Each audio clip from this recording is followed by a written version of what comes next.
As we did the other days, you have to call the learnBAS package first if you haven't done so already. And then you do open underscore exercise, and you call this time full. We don't have a number for the session, so since this is going to be a full analysis of a model, we called it that way. And if I did things right, when you press enter, it's going to open the RMD file. I'm not going to run that, but if you want to use the RMD file, you can just press enter. And in this file, let me do that. There you go. Perhaps we should start from the beginning. You can just run again, as I was saying, you can run the code chunks along if you want to, or you can just watch us doing that. So the first chunk is just loading several libraries, so it doesn't really matter at this point. There's also code for loading the data set, which is called incomplete, that we're going to use for this model. Here, I'm just basically showing you again what the data table includes, but Timo has already gone over it, so I'm just going to skip that. And this is the formula that Timo showed us, and I'm actually going to save it into a variable so that we can reuse it in multiple places within the R Markdown file. You're free to do that with your own analysis, but of course it's optional. But if you want to do that, you have to use this function called BRMS formula, and you can write things in there as you would when using the BRM function, and you can save it into a variable, and you can reuse it multiple times in different models. But again, that's totally optional. Right, so first thing you do when you start setting up a model, a Bayesian model is, of course, thinking about priors. And even before that, you need to think about the what we call the likelihood, and what you specify with the family argument in the BRM function, or even in ELME. You need to specify the probability distribution that you think the outcome variable basically follows. And as I was saying, we call this likelihood and use the family argument, but you can think of this as the prior distribution for the outcome variable, right? So in fact, you know, deciding which distribution the outcome variable follows is part of setting up it's part of the procedure of setting up priors. And here we're working with a outcome variable that is categorical, and it's dichotomous. You only have two levels, correct or incorrect. And that will very likely ring a bell to most of you. I'm sure probably at least 50% of you have been fitting logistic regressions in ELME, and in fact, this is what we're going to be using today. It's called like logistic regression is one name for this model. When you run logistic regressions in ELME, you specify family equals binomial, but in fact, it's something that I actually discovered after using logistic regressions in ELME, and after beginning working with Bayesian statistics, I found out that in fact ELME converts a binomial distribution into a Bernoulli distribution. And we're going to see an example in a second of how the Bernoulli distribution looks like. It doesn't matter at this point to understand what's going on. If you're interested, you can Google it. But in fact, all this time, you weren't fitting a model using the binomial distribution, but you were actually fitting a model using the Bernoulli distribution. BRMS doesn't convert from binomial to Bernoulli, so you need to specify family equals Bernoulli. And as I was saying, the outcome variable follows a Bernoulli distribution. And the Bernoulli distribution is simply has only one parameter, P, which is the probability of getting one of the two levels, one of the two outcomes of the outcome variable. And since we coded incorrect as 0 and correct and as 1, the probability here is the probability of having a 1, basically. Stefano, and I'm going to show you. Can you increase the font a couple yes sizes? Thanks. Yes.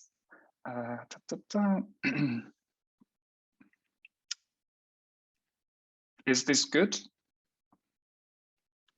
Much better. Yeah. Right. So this is how a Bernoulli distribution looks like. You can immediately see that it's a discrete probability distribution, right? You can only have 0 incorrect or 1 correct, and you cannot have anything in between. And in this particular case, I set P to 0.75, and that corresponds to a 75% probability of getting 1. And you can see here that this, I like to call them lollipops. This lollipop is, the height of the lollipop is at 0.75.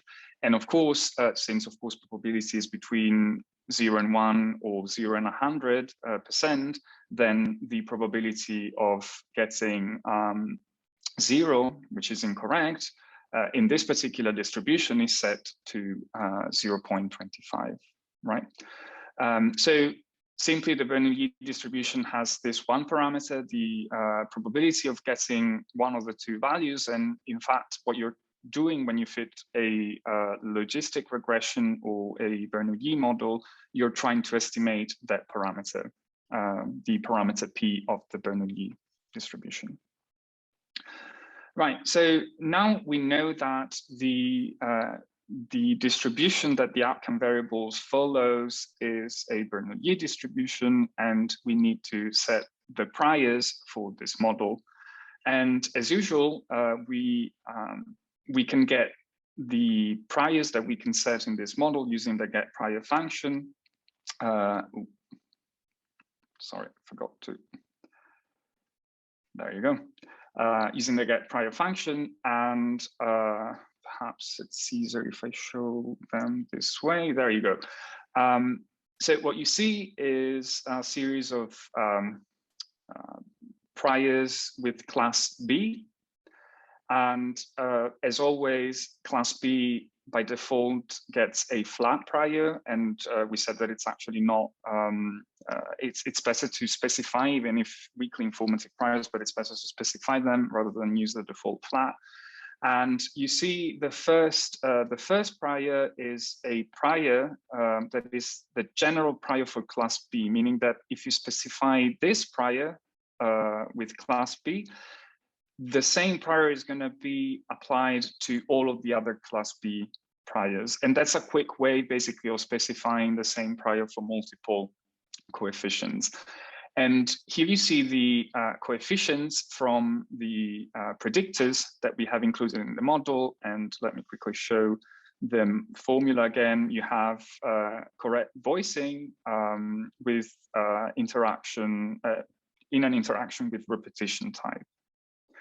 And the coefficients that you get here are exactly the same coefficients that you would get with ELME, right? So if you have run ELME models before with interactions and multiple predictors, the concept is basically the same.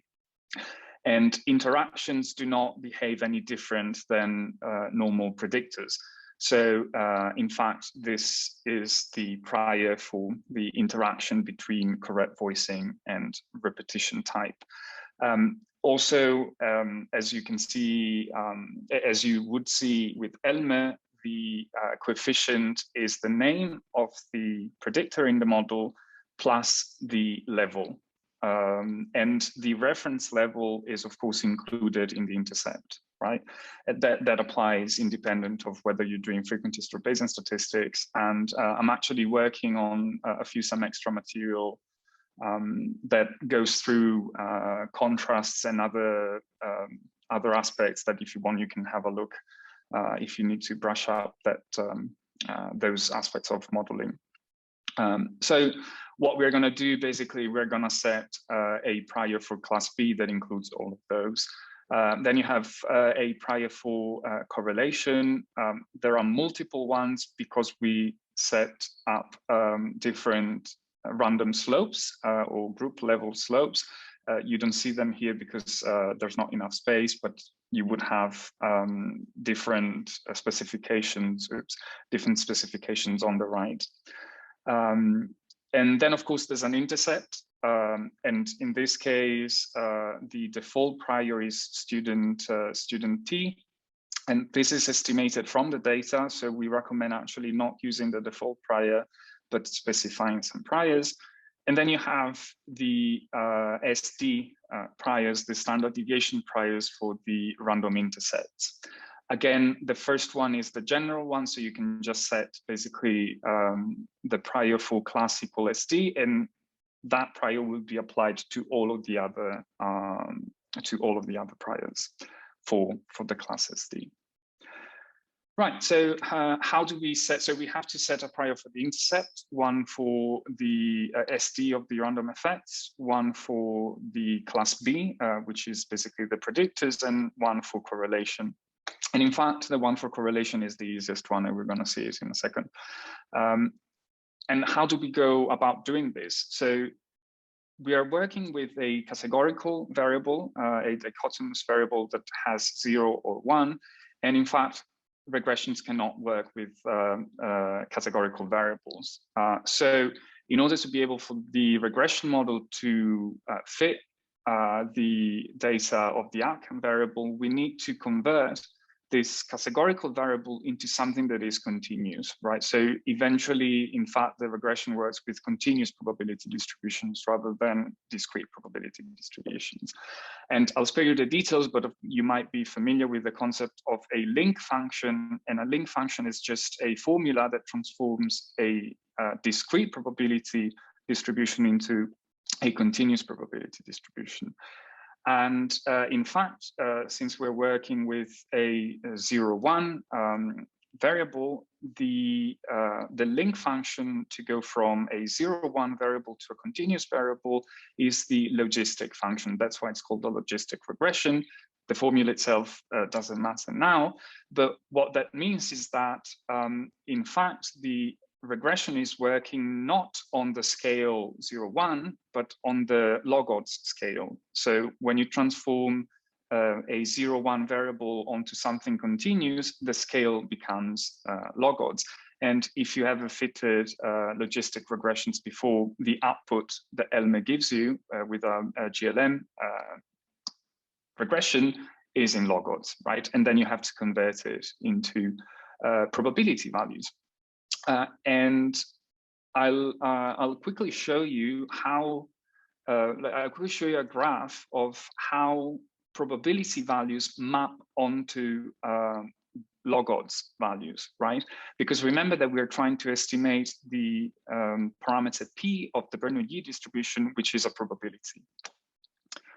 And let me show you the, I hope it's big enough, but basically on the x-axis, you see probability values from 0 to 1, from 0% to 100% probability. And instead on the y-axis, you have the log odds, and log odds can be positive or negative. And nicely, when the probability is 0.5, which means 50-50, the log odds is 0. If you have negative log odds, you have a decreasing probability. And when you go below -7, basically it approximates 0 probability, 0% probability, right? So while moving from 0.5 towards 0, you decrease the log odds, basically. The value of the log odds decreases. On the other hand, if you move towards the right side of the probability with increasing probability values, you go to the positive side of the log odds space. And again, anything above log odds 6 is basically approximates 100% probability. So this is how the probability space, which is bounded between 0 and 1, which is a continuous space, but bounded between 0 and 1, is converted onto a unbounded continuous space in log odds. The interesting fact about the log odds is that, as I was saying before, anything above 6 and below -6 basically approximates respectively 100% and 0%. And since the model will work using log odds, not probabilities, not the dichotomous variable 0, 1, you have to specify priors on that scale, on the log odds scale. And there is where things might get a little bit more tricky, but we're going to go through how to set priors for this particular model in detail. So hopefully you get a sense of what the reasoning process is behind that. So basically, we need to think in log odd space, but we're actually working with probabilities.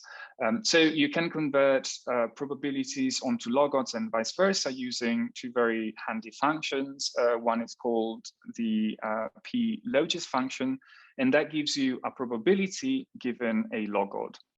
And the q-logis function gives you a log odd value if you give it a probability. Never mind all of these glue thing, it's just because now I'm going to run the code and you're going to see the output in a more curated way. So with log odds 0, we have a probability of 0.5. We've seen that with the graph before, so nothing new. And vice versa, if you do q-logis 0.5, it returns 0 because 0.5 probability corresponds to log odds 0. But instead here, in the second part of this code chunk, I used a different value for log odds, 1.5. And in fact, what this returns is 0.8176, which is about 80% probability. So if you get a log odds of 1.5, that corresponds to a probability of 80%. Vice versa, if you do the same using the q-logis function and you put in the log odd, the probability value, it returns the log odds, and of course we get 1.5 again. So you can use these functions to move without having to think about it or having to look at the plot, to move from the probability space onto, or scale, onto the log odd scale. And let's start by finding out what the probability value is if you have a log odd of -6 and +6. And this is done for the intercept. Sorry, I should say that. So now we're moving on to defining a prior for the intercept of the model. And we've seen this as well before with the plot. Basically, a log odd of -6 roughly corresponds to 0% probability, and a log odd of 6 + 6 corresponds to 100% probability. Stefano? Yeah. I just got, like, it's nice. I got your turn. There's a question that we might want to address now yes. to pick people up. So there's a question. So this log odds procedure would be the same for any time we need to convert a categorical variable to a continuous one. It's not specific to this model, question mark. So maybe it's important to remind people that, like, first of all, that this is for a binary variable, but also, like, if you feel very shaky, if this is not a reminder that Stefano walks you through right now, that means you have a gap that you might want to address that has nothing to do with Bayesian versus frequentist. But maybe Stefano, we can say a little bit more about that. Yeah, so it basically depends on the prior of the outcome variable, which is what you said with the argument family. So whatever you do with priors and interpretation, it depends on the family specification of the family.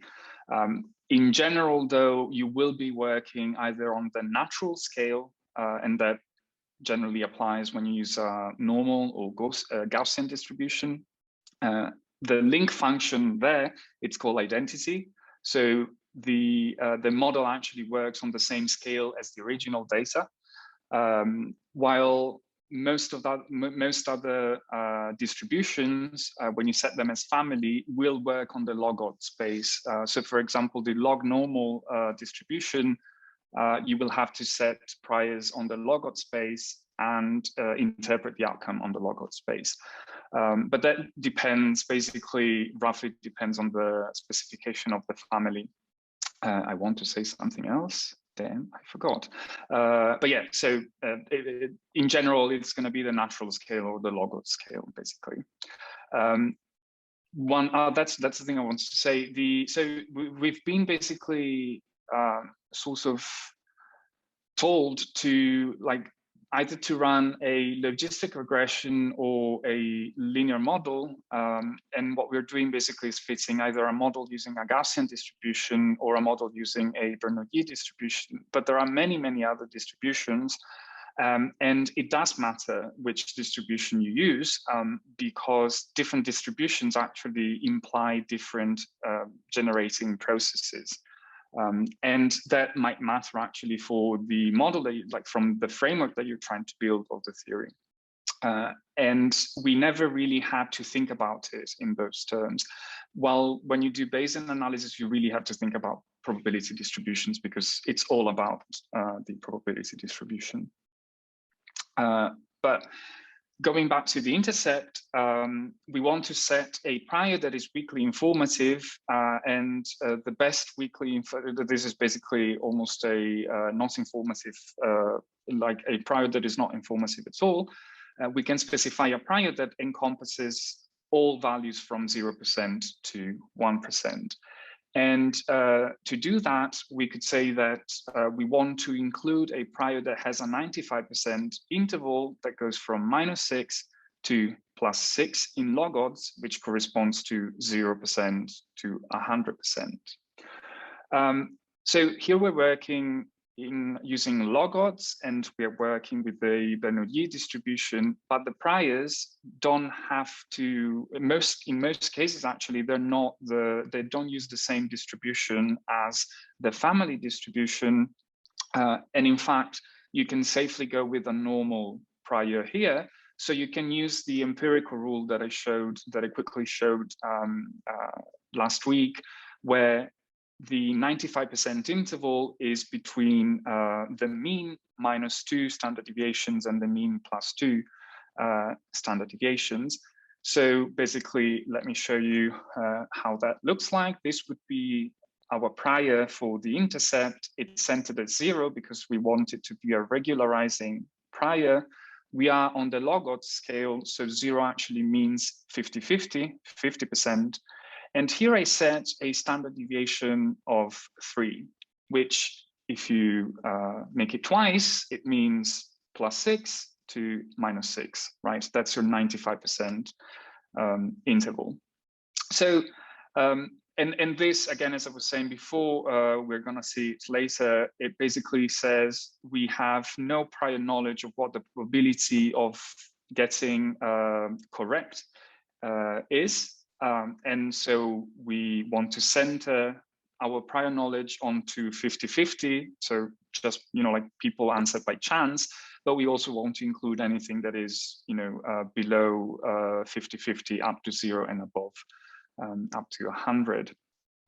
And the way you can write that down is you can say for the intercept prior, and we're going to show you actually some written examples either today or later on, but you can write something like, for the intercept prior, we set a normal distribution with mean 0 and standard deviation 3, which corresponds at 95% confidence to a intercept between 0% and 100%.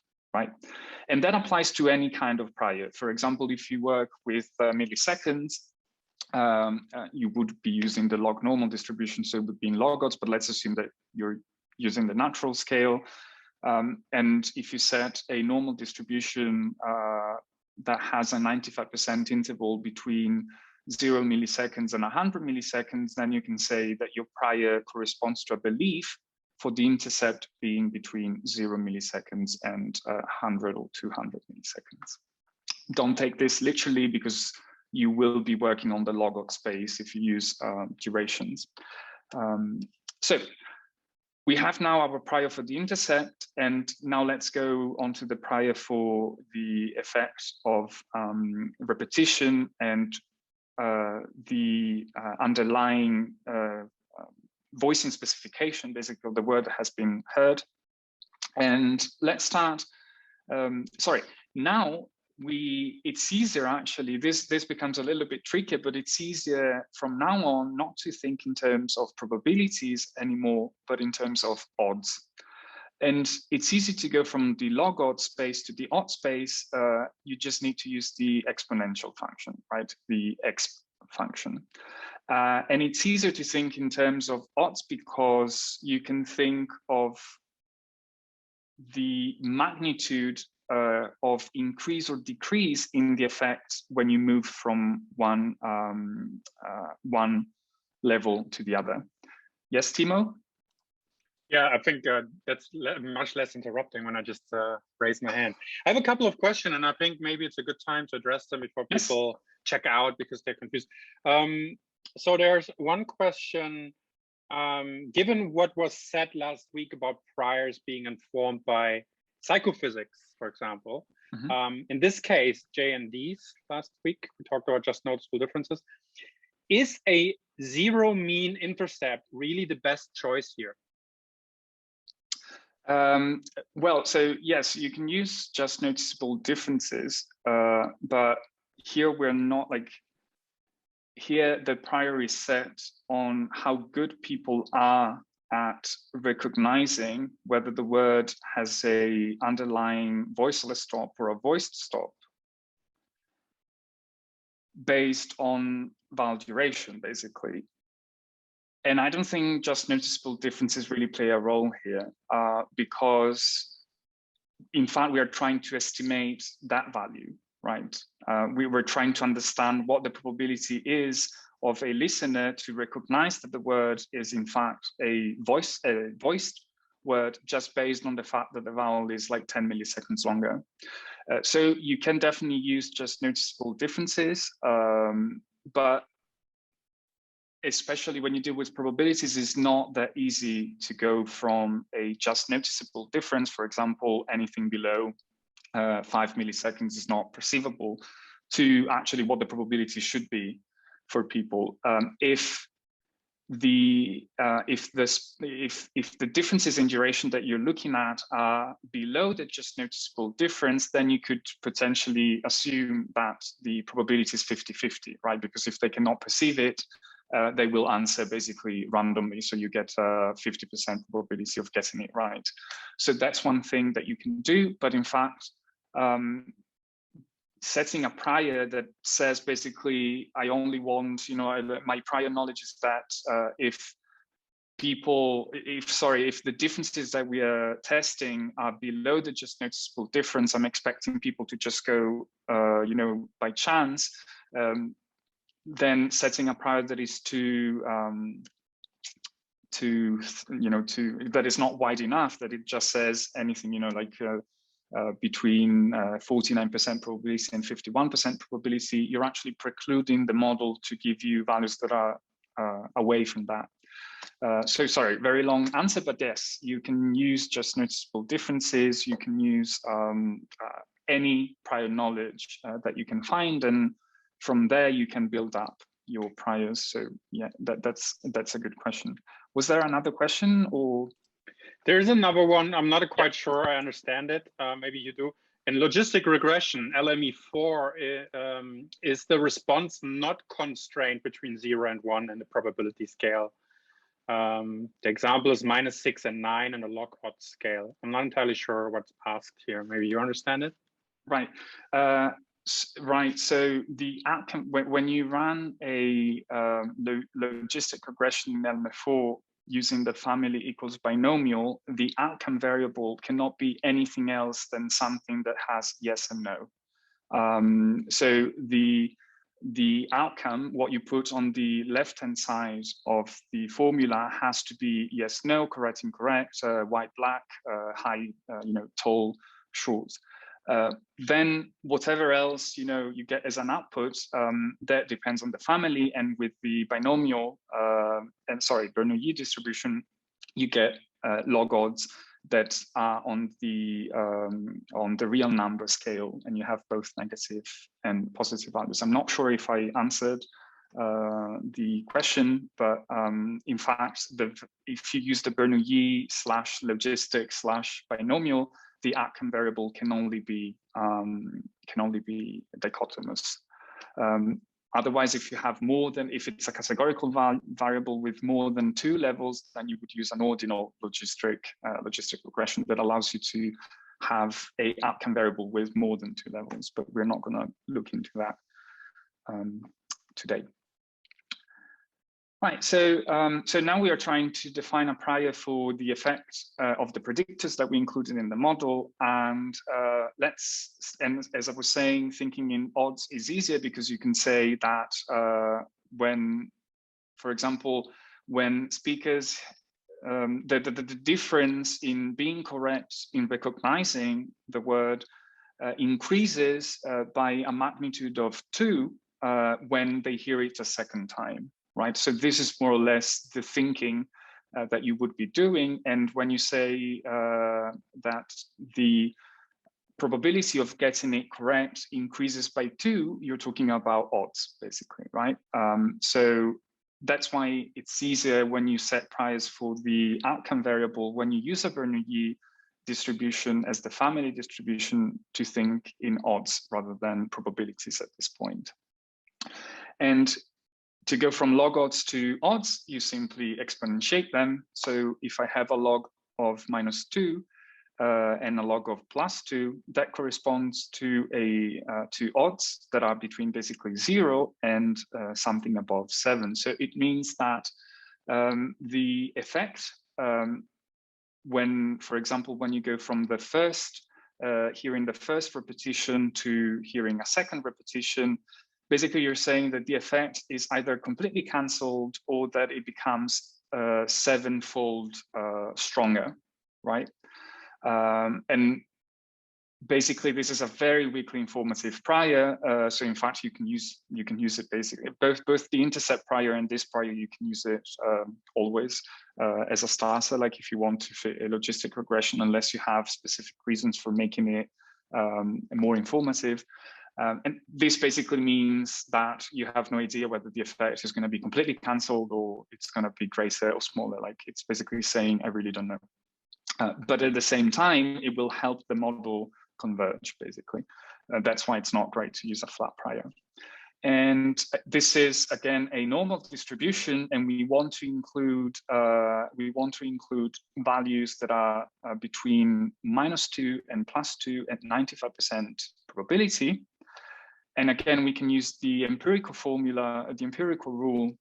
And if we want to include -2 to 2, you divide that by 2, and that gives you 1. So in fact, a normal distribution with mean 0 and standard deviation 1 includes values that are between -2 and +2 at 95% probability. So you can say that you set a prior for the predictors to be between -2 and +2 in log odds at 95% probability, which corresponds to a change in the effect magnitude between 0 and 7, basically. So if you're not following this reasoning and you haven't done logistic regressions before, I can understand why you're not following the reasoning, because most of these things have nothing, as Timo was saying, have nothing to do with Bayesian necessarily, but they have to do with how you do logistic regressions. But the way of reasoning is the same as if you used something else, right? The idea is I'm going to set a prior, and then I can say this prior means that I believe this particular parameter to be between A and B at 95% confidence, at 95% probability, or whatever. So when you set priors and when you have to write them down, that's how you do it, right? You would say, I set the prior, which means that I believe the parameter to be between those two values at 95% probability. Now it gets even more trickier because now we go into the standard deviation, but we're almost done. And the SD priors with class SD are for the random effects or group level effects. They're called in Bayesian statistics. And if you remember, for the standard deviation, we would use a half Cauchy distribution. And with the half Cauchy distribution, you cannot use the empirical rule because the empirical rule works only with normal Gaussian distributions. Instead, you can use this amazing function called inverse CDF from the HD interval package. And you can just give it the quantiles here, 0.025 and 0.975, which are the quantiles that give you the 95% interval. You say that you want to know something about the half Cauchy distribution, and this is from the extra dist package. So R doesn't have that distribution, but you have to load it with the package. And let's try with sigma equals 0.1 and see what the 95% interval of a half Cauchy distribution with sigma 0.1 is. There you go. So the function returns basically as the lower end almost 0. So actually we can say that the 95% interval of a half Cauchy distribution with sigma 0.1, the lower boundary is 0 and the upper boundary is 2.5 something. So what this means is that you believe that the standard deviation of the random effects related to the random effects will be between 0 and 2.5 something in the log space at 95% credibility confidence, right? You'll see that, I mean, I still struggle with standard deviation. We never really have to think about it. So it is difficult, but you always have to, you know, think, you always have to plug in bits into the formula and think what that would mean for the formula, basically. And in fact, especially sociolinguists and sociophoneticians will be particularly interested in understanding more about standard deviations because that is potentially a measure of the between speakers and even within speakers differences, for example. So thinking about standard deviation is actually very important for some fields of linguistics and phonetics and phonology. So let's go with this. Let's go with the 95% interval between 0 and 2.5. And this is how the distribution looks like. It's a half Cauchy distribution because it only has positive values. So the other half, which is the negative values, are not included. And that is because standard deviations can only be positive. And as you can see here, the half Cauchy distribution, the probability density decreases very quickly. But Timo has raised his hand. Yeah, what is sigma here? There's a question about that. Maybe you can briefly explain. It's not as intuitive. Yes, so sorry, I didn't mention, but the Cauchy distribution has two parameters that basically correspond more or less to the mean and the standard deviation of a normal distribution. They're not called that way, but that's basically more or less what they mean. And here you just need to set sigma because this is a half Cauchy distribution and that the mean is automatically set to 0. So sigma is the standard deviation of the half Cauchy distribution. And this is what I'm doing here exactly. Here I'm saying, please give me the probability density of a half Cauchy distribution with standard deviation 0.1. And this is the plot that you get with that. And as I was saying, the probability density quickly decreases which is one of the main differences between the the Cauchy distribution and the normal distribution. The probability density in the Cauchy distribution decreases quickly, which means that when the farther you move away from zero, the less probability you have that the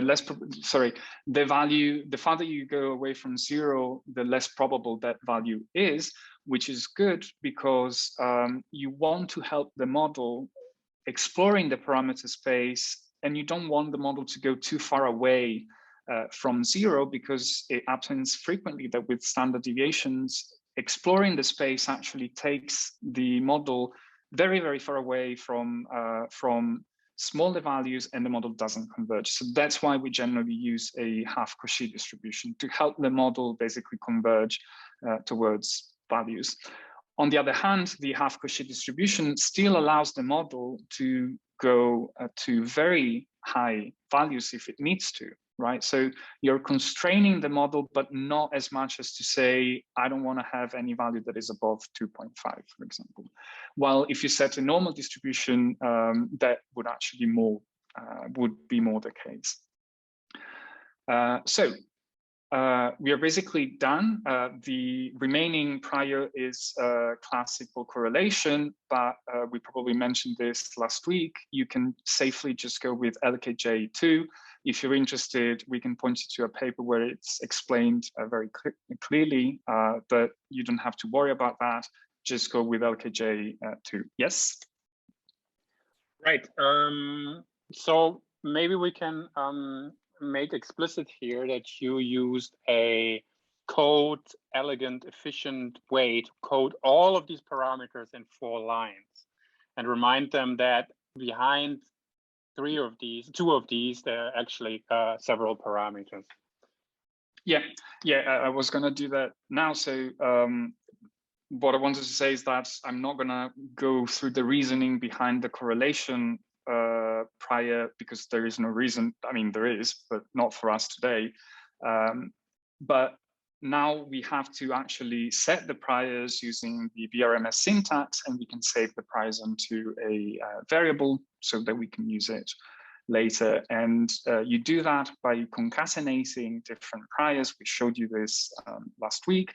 And in the first case, we're setting a normal distribution with mean 0 and standard deviation 3 for the intercept.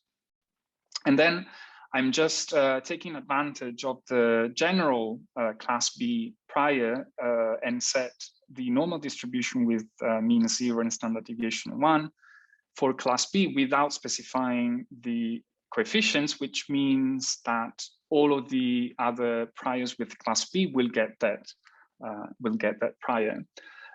You will see that it's very difficult to be any more precise in defining priors for the class B parameters, and even more so when you have interactions. So if you go with a weakly informative prior, you can basically set that for all of the parameters. Ideally, if now everybody, following this workshop will start doing Bayesian statistics, perhaps in 10, 15 years, we'll be able to be more precise in defining the priors, because we have learned more about the actual estimates, rather than just saying there's an increase or decrease. Yes?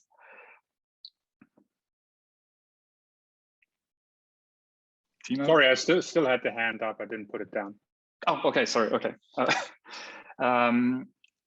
So hopefully you managed to follow so far, and perhaps, so what I want to show you next is how to do prior predictive checks, which basically allows you to understand whether your prior specification is too crazy, for example. But I wonder whether there might be questions about specifying the priors now. You can ask them now and I can answer, and then I can show you the prior predicted checks, or if there are not pending questions right now, I can go on to the prior predictive checks. So perhaps there are a couple. Would you like me to read them? Yes, please, let's do that. So one specific question says, before you used LKJ1, and now it says that you're using LKJ2. Could you explain what the difference is? Right. Did we use, if we use LKJ1, yes, so LKJ1 is the default. Here, I see what, yes, this is the default. I'm not actually using it. This is just the default prior for correlation set by BRMS. But as we said before, you shouldn't be using the default prior set by BRMS. And so the LKJ prior, I'm not going to go into details because like it's not straightforward. But for the person that asked this question, I can point them to the paper. But basically, LKJ with value 2 is a more conservative approach to estimate this particular parameter correlation, and it actually helps the model estimating that parameter. So, you know, it's better to go with LKJ2. It's going to help the model, and it's not going to affect the estimation in negative ways, basically. But again, just go with LKJ2, and I'll send you a link if you want to know what this LKJ thing is doing. Right. Was there another question? Another one says, if we were writing this up, would we be safe calling these weakly informative regularizing priors?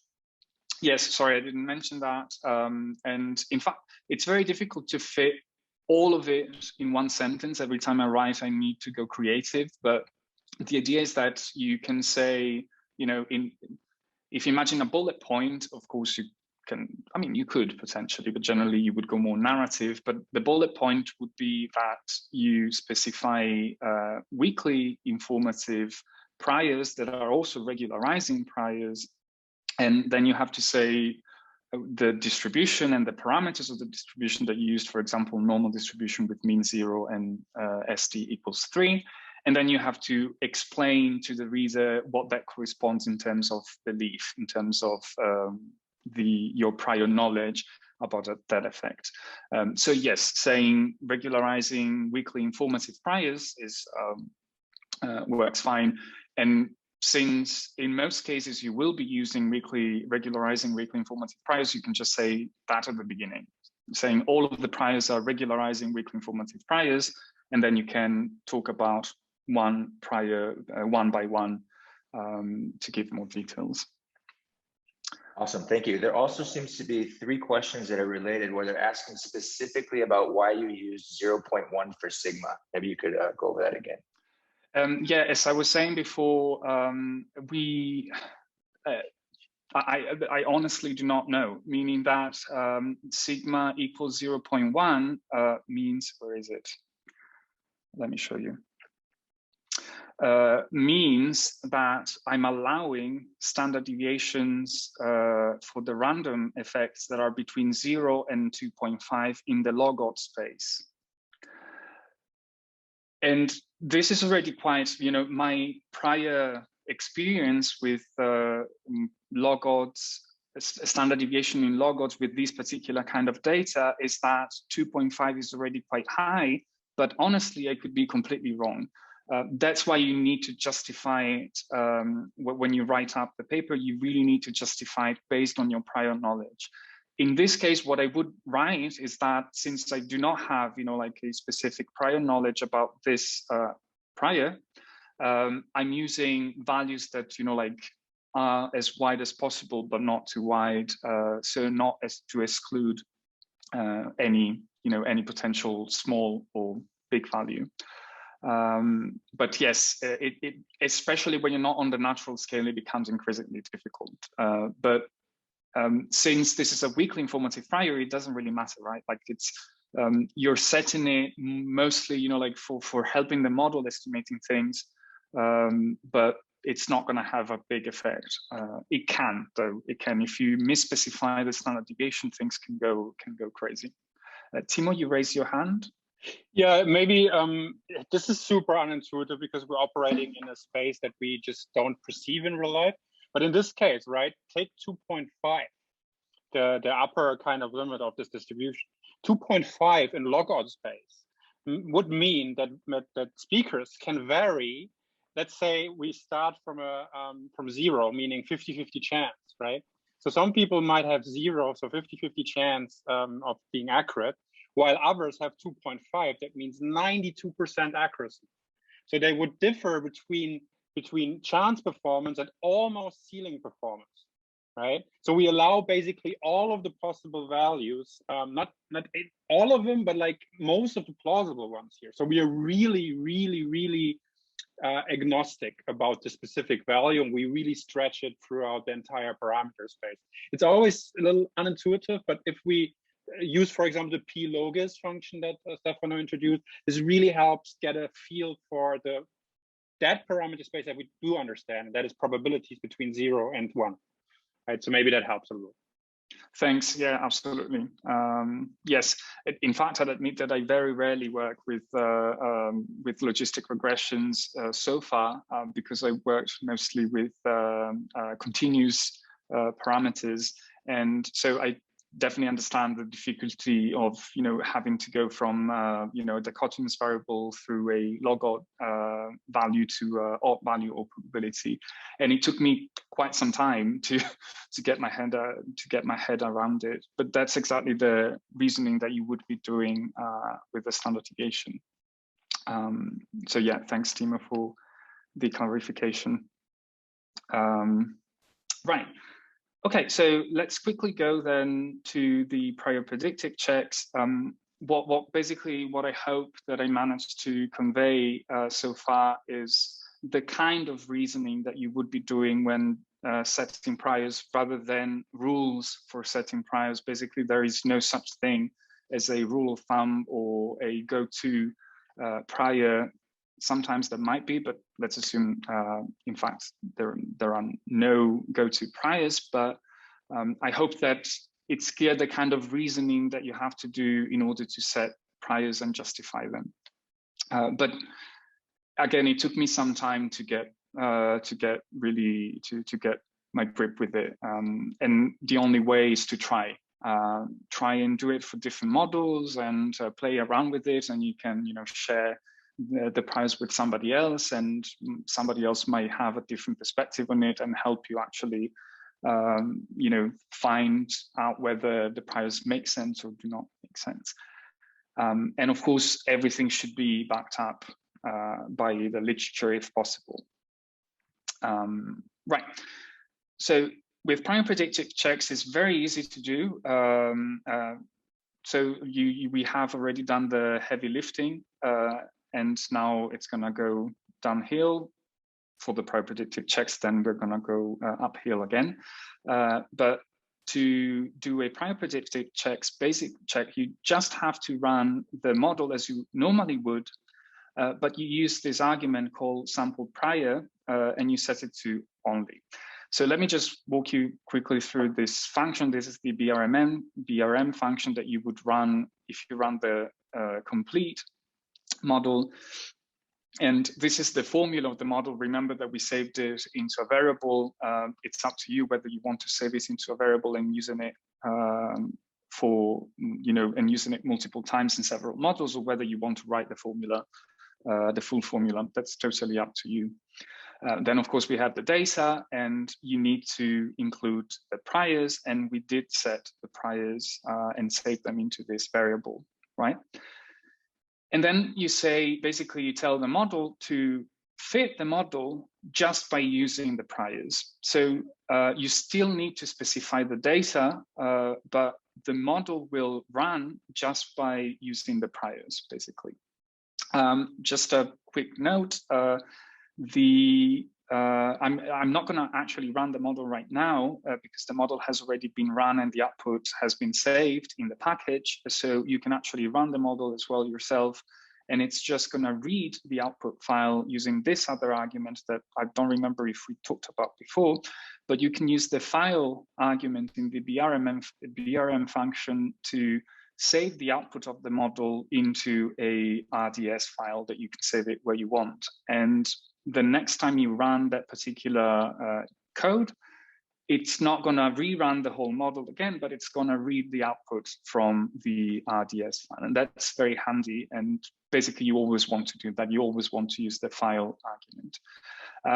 Since we're working with a package, we had to go like with a bit of a workaround.